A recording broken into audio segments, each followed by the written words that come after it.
ఈ వారం కర్కాటక రాశి వారికి ఎలా ఉంది? కేవలం శుక్రగ్రహం మాత్రమే యోగిస్తోంది. ఈ వారం గ్రహదోషం అధికంగా ఉన్నందున ప్రతి అడుగు ఆచితూచి వేయాలి.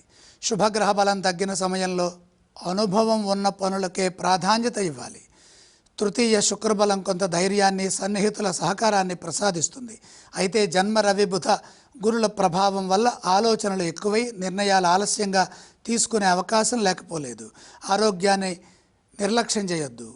అలసట, నిద్రలేమి, ఆహార నియమాల లోపం రాకుండా శ్రద్ధ తీసుకోండి.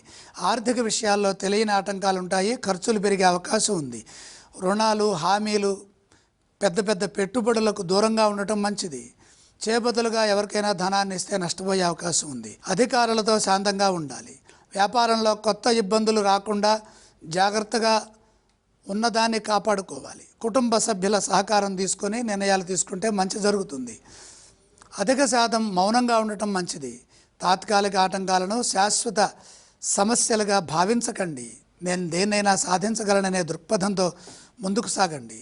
విశ్రాంతికి తగిన సమయం కేటాయించడం వల్ల మనోబలం పెరుగుతుంది.